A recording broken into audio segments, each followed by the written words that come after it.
आज की स्टोरी बहुत ही खतरनाक है। स्टोरी में बहुत मजा आने वाला है, लास्ट तक जरूर सुनिए। मैंने अपनी अलमारी से पावर वाली गोली निकाली जो कभी कभार विकास लेते थे और मैं रसोई में चली गई। मैंने हल्दी बादाम वाला दूध तैयार किया और उसमें एक गोली डाल दी ताकि विकास को थोड़ी शक्ति मिल सके। ऐसा करते करते रात के 12 बज चुके थे। फिर मैंने जल्दी से दूध का गिलास लिया और विकास के कमरे में चली गई। विकास बड़े ध्यान से मेरा इंतजार कर रहा था।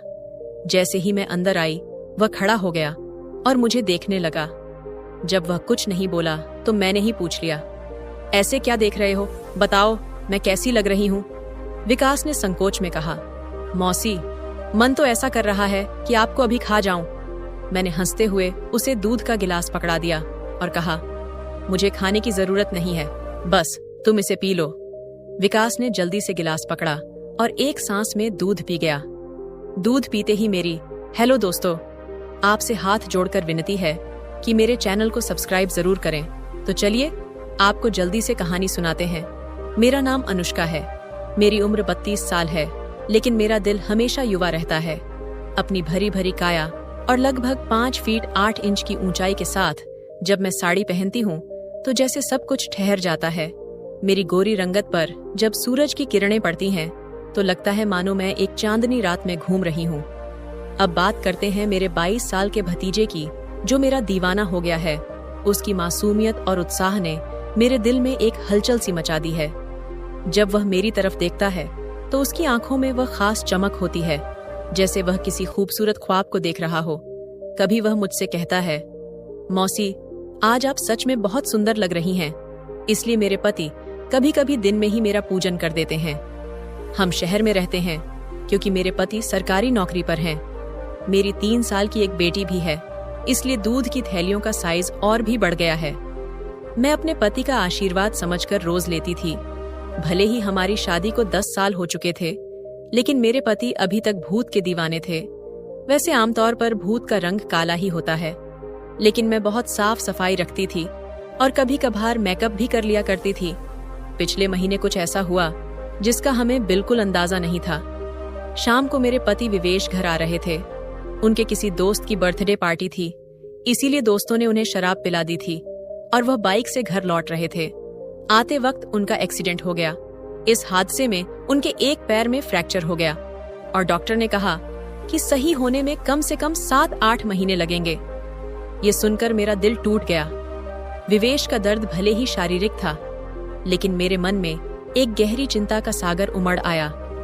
जब मैंने उन्हें अस्पताल में देखा, उनकी आंखों में दर्द और हताशा का साया था। मैंने तुरंत उनके पास जाकर उनका हाथ थाम लिया। इसी वजह से मेरी दीदी और मेरा भतीजा विकास उन्हें संभालने के लिए आए थे। मेरे जीजा जी और दीदी तो वापस चले गए, लेकिन विवेश ने विकास को यहाँ रुकने के लिए कह दिया, क्योंकि वह ठीक से खड़े भी नहीं हो पा रहे थे। मुझे ही बाजार से सामान लाने और बाहर के काम करने पड़ते थे। इसीलिए मैंने अपनी बहन को कहकर विकास को कुछ दिन रुकने के लिए बोल दिया। विकास मान गया और बहुत खुश हो गया। विकास मेरे कान तक ही आता था। शरीर भी ठीक ठाक था और रंग भी सामान्य था। विकास ज्यादा बिगड़े किस्म का लड़का नहीं लग रहा था और मैं भी खुश थी कि कोई तो आया जो मेरी मदद कर सके। आज विकास मुझसे थोड़ा थोड़ा शर्मा रहा था, क्योंकि वह शादी के बाद मुझसे पहली बार मिला था। रात को जब मैं विवेश को खाना खिला रही थी, तब विकास भी हमारे पास बैठा था। फिर विकास अपने कमरे में जाकर समय पर सो गया था। विवेश के चेहरे पर थोड़ी राहत थी, लेकिन वह अभी भी दर्द में था। तभी मेरी अंदर की भावनाएं बाहर निकल पड़ी। मैंने विवेश के पास बैठकर कहा, वह भी क्या दिन थे जब आप रोजाना भूत मारा करते थे? विवेश ये सुनकर मुस्कुराने लगे। क्या हो गया मेरी रानी, आज तो पूरी जोश में लग रही हो। मैंने कहा, नहीं जी, आपको तो मजाक सूझ रहा है और इधर मेरी बुरी हालत हो रखा है। सच बताओ तो इस भूत ने मेरा बुरा हाल कर दिया है।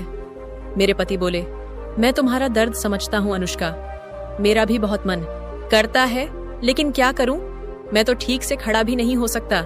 बस थोड़े दिन और निकाल दो बेबी, फिर देखना मैं इस भूत का क्या हाल करता हूँ। तभी मैंने कहा, थोड़े दिन नहीं, पूरे 8 महीने बाकी है प्लास्टर उतरने में, और मेरा तो 1 महीने में ही ये हाल हो गया। पता नहीं आगे के दिन कैसे कटेंगे। मेरे पति, मेरी उदासी दूर करने के लिए बोले, चलो वो, नहीं तो कम से दूध ही पिला दो, डॉक्टर ने भी कहा है। तभी मैंने हंसते हुए कहा, आपके नसीब में तो वह भी नहीं है, क्योंकि आपकी बिटिया रानी ने पी लिया है। हम दोनों जोर जोर से हंसने लगे। मेरे पति मुझे खुश रखने की पूरी कोशिश करते थे, लेकिन मैं क्या करूं, सब बेकार था। थोड़ी देर बाद विवेश सो गए, क्योंकि उनकी दवाइयों में नींद की गोलियां भी थीं।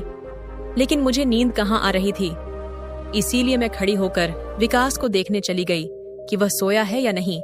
लेकिन विकास अभी तक जाग रहा था और मोबाइल देख रहा था। मैंने उसके कमरे में जाकर कहा, क्या हुआ विकास, 12 बज चुके हैं और तुम अभी तक नहीं सोए, लगता है तुम्हारे मन नहीं लग रहा है। विकास उठकर बैठ गया और बोला, नहीं मौसी, ऐसी बात नहीं है, बस यूं ही फोन देखते देखते लेट हो गया। फिर विकास ने पूछा, मौसी आप भी तो नहीं सोई? मैंने कहा, मुझे तो आजकल नींद ही नहीं आती। विकास ने पूछा, क्यों, क्या बात हो गई? मैंने हंसते हुए कहा, नहीं नहीं, वह मैं तुम्हें नहीं बता सकती। जब तुम्हारी शादी होगी तो तुम्हें खुद ही पता चल जाएगा। मेरे मुंह से ऐसा सुनते ही विकास ने अपनी नजरें नीचे झुका ली और अंदर ही अंदर मुस्कुराने लगा। तभी मैंने कहा, अरे तुम तो इतनी सी बात पर शर्मा गए। अच्छा बताओ, अभी तक कोई लड़की पटाई है या नहीं? विकास कुछ नहीं बोला, उसे अभी भी शर्मा रही थी। तभी मैंने उसका हाथ पकड़ा और कहा, अरे पागल, अपनी मौसी से इतना मत शर्माओ।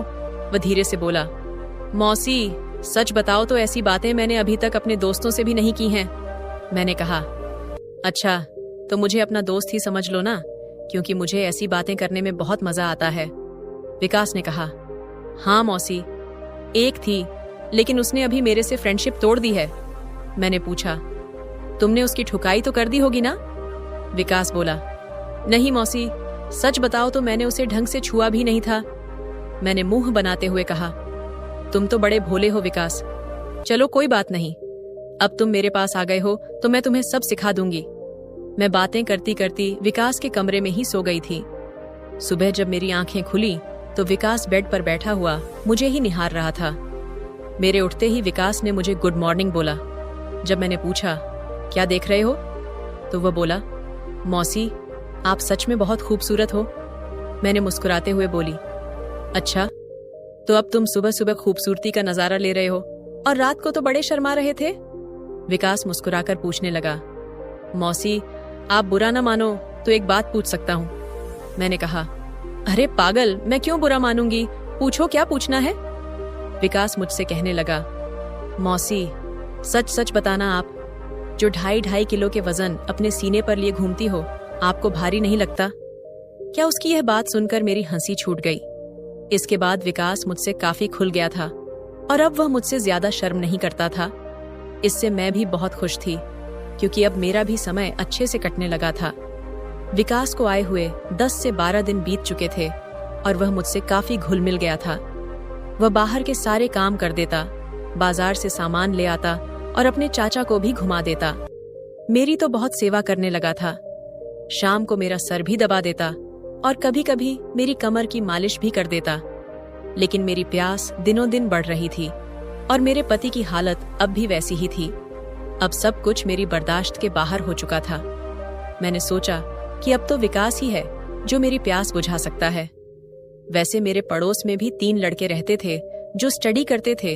वे भी मुझ पर लाइन मारते थे। जब भी मैं छत पर बाल सुखाने या कपड़े सुखाने जाती तो वे मुझे देखते और अपनी आंखें सेकते। पहले तो मैंने सोचा कि उनमें से एक को सेट कर लूं ताकि कुछ समय के लिए काम चल जाए।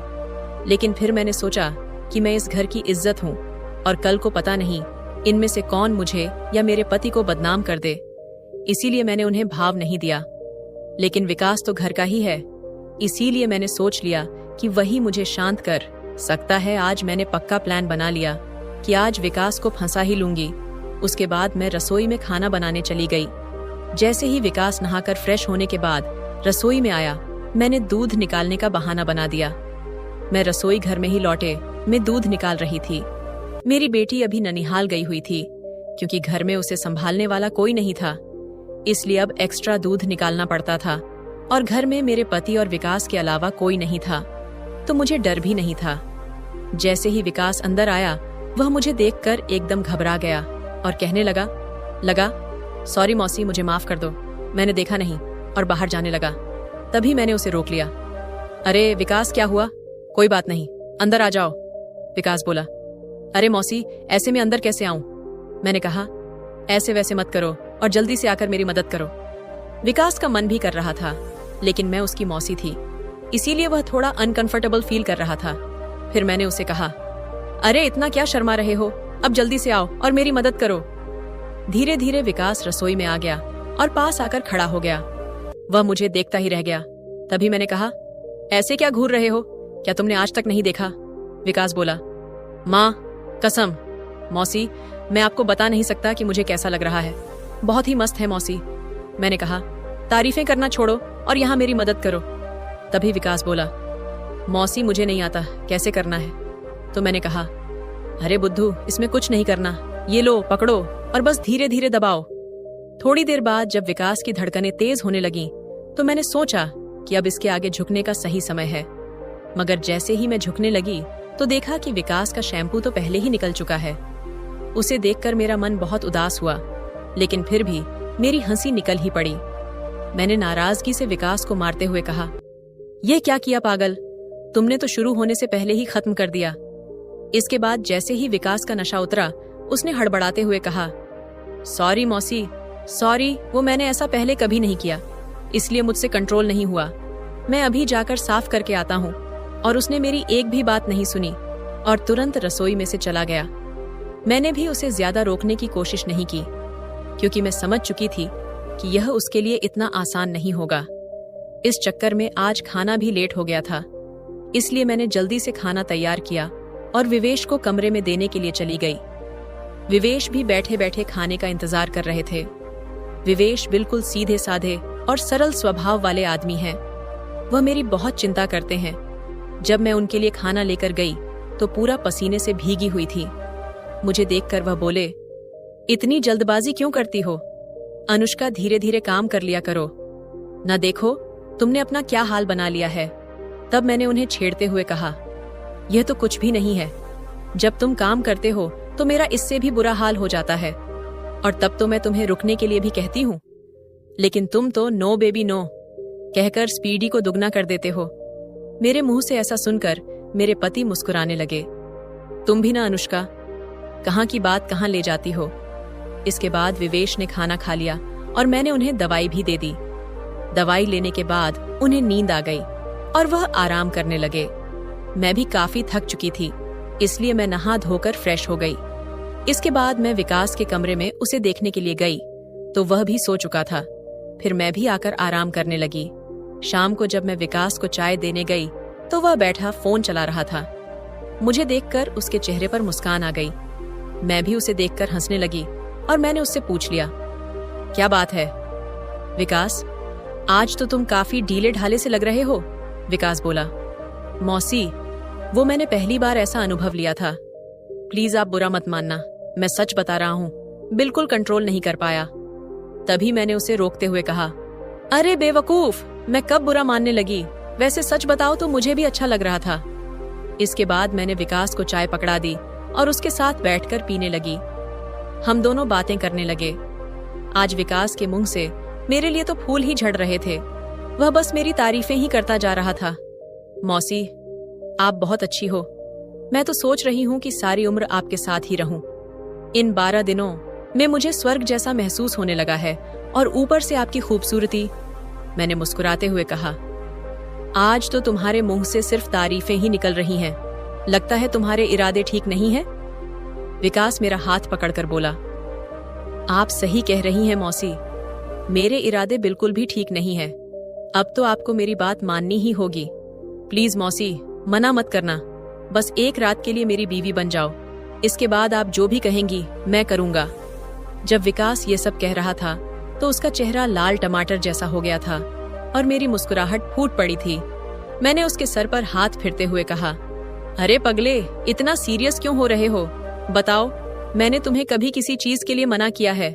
वैसे भी अब तुम्हारे चाचा तो वैसा नहीं कर पाते हैं, और तुम इतना शर्माओ मत। अगर इतना शर्माओगे तो कैसे चलेगा अब से?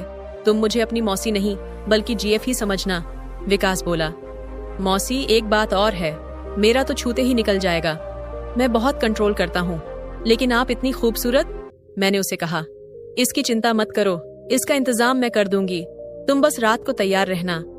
मेरे इतना कहते ही विकास खुश हो गया और उसने थैंक्स मौसी की रट लगा दी। कहने लगा, मौसी आप बहुत अच्छी हैं। इसके बाद मैं चली गई क्योंकि शाम हो रही थी और मुझे विवेश को नहलाना भी था। जब विवेश जी नहा लिए तो विकास उन्हें बाहर टहलाने ले गया। इसके बाद मैंने जल्दी जल्दी सारा काम कर लिया और उनके आने तक खाना भी तैयार कर दिया। आते ही विकास ने हाथ पैर धोए और खाना खाने के लिए बैठ गए। इतने में 10 बज चुके थे और विवेश की दवाइयों का समय हो रहा था।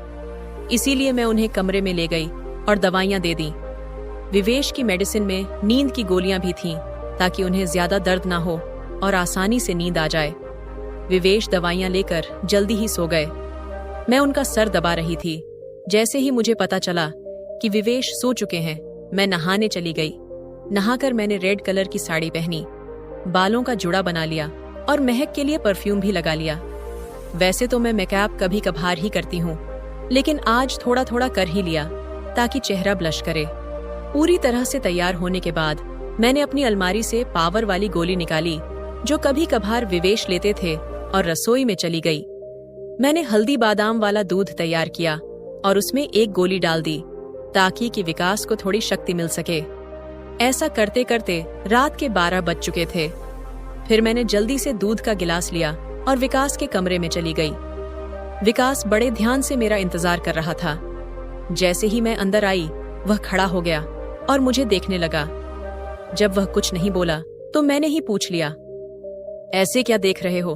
बताओ मैं कैसी लग रही हूँ? विकास ने संकोच में कहा, मौसी मन तो ऐसा कर रहा है कि आपको अभी खा जाऊं। मैंने हंसते हुए उसे दूध का गिलास पकड़ा दिया और कहा, मुझे खाने की जरूरत नहीं है, बस तुम इसे पी लो। विकास ने जल्दी से गिलास पकड़ा और एक सांस में दूध पी गया। दूध पीते ही मैंने कहा, चलो अब जल्दी से पूजा शुरू करते हैं। विकास ने जवाब दिया, मौसी पूजा तो शुरू कर दूंगा, लेकिन आप दिए में तेल डालोगी या फिर सीधे ही पूजा करवाओगी? मैंने मुस्कुराते हुए कहा, तुम मेरी चिंता मत करो, मैं पहले से ही तेल डालकर आई हूँ। इसके बाद जो हुआ वह बताते हुए मुझे भी शर्मा रही है। मैं विकास को अब तक बच्चा ही समझ रही थी, लेकिन उसने पूजा में मेरे पति को भी पीछे छोड़ दिया। विकास ने सबसे पहले काजू कतली का स्वाद खाया। मेरे पति ने आज तक काजू कतली नहीं खाई, वह तो सीधे ही पूजा शुरू कर देते थे। जब मैंने विकास से कहा, अब बस भी करो और कितने खाओगे, तो उसने जवाब दिया, नहीं मौसी, आपको नहीं पता यह कितनी मीठी है, इसी के लिए हम पागल रहते हैं। ये विकास की पहली पूजा थी, इसीलिए वह आधे घंटे से ज्यादा नहीं कर पाया।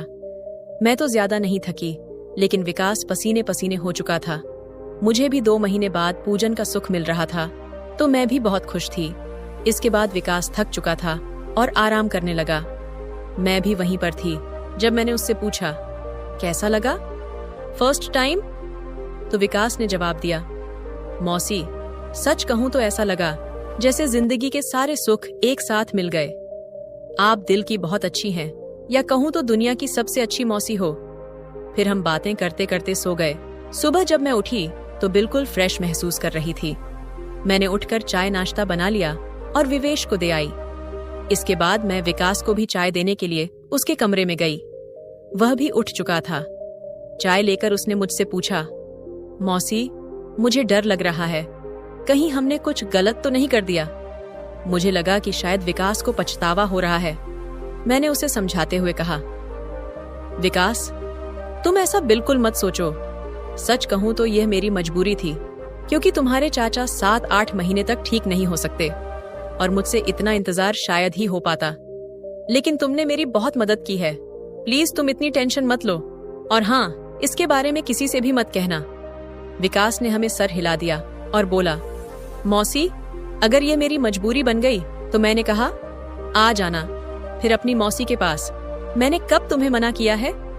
इतना कहकर मैं मुस्कुराने लगी और विकास फिर से मेरी तारीफ करने लगा। मौसी आपकी जितनी तारीफ की जाए उतनी कम है। पता नहीं मैंने पिछले जन्म में कौन से पुण्य किए थे जो मुझे आप जैसी मौसी मिली। इसके बाद मेरे और विकास के बीच पक्की वाली दोस्ती हो गई थी। अब जब भी मेरा मन करता मैं विकास से पूजन करवा लेती। इसी बीच विकास के पापा ने फोन भी किया था कि वह घर आ जाए, लेकिन विकास ने मना कर दिया। अब मेरे पति विवेश भी चलने फिरने लगे थे, तो हम लोग बाजार भी घूमने लगे। विकास अब मेरी ओर ज्यादा केयर करने लगा था। शाम को जब भी मैं विवेश को सुलाकर विकास के पास जाती, तो वह मेरे पैर दबाता, कमर की मालिश करता और सर भी दबाता।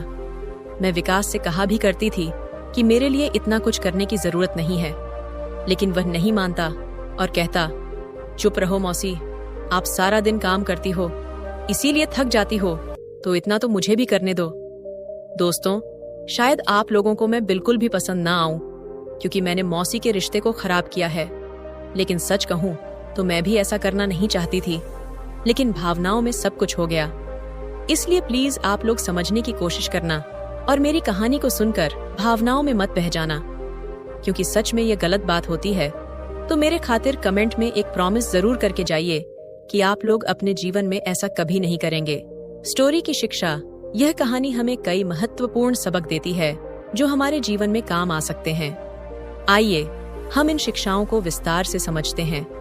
कहानी में अनुष्का अपने पति विवेश की देखभाल करती है। जब वह दुर्घटना में घायल होते हैं, यह दिखाता है कि जिम्मेदारी का मतलब केवल व्यक्तिगत लाभ के लिए जीना नहीं है, बल्कि अपने प्रियजनों की देखभाल करना भी शामिल है। जीवन में जब हम किसी रिश्ते में होते हैं तो हमें अपने साथी के प्रति समर्पित रहना चाहिए, चाहे परिस्थितियां कितनी भी कठिन क्यों ना हो। अनुष्का और विकास का रिश्ता दिखाता है कि परिवार के सदस्यों के बीच का भावनात्मक जुड़ाव कितना महत्वपूर्ण है। जब विवेश को चोट लगती है तो विकास अनुष्का की मदद करता है। यह दर्शाता है कि कठिन समय में परिवार का सहारा कितना महत्वपूर्ण होता है। हमें अपने परिवार के सदस्यों के साथ खुलकर अपनी भावनाएं साझा करनी चाहिए और उन्हें सुनना चाहिए।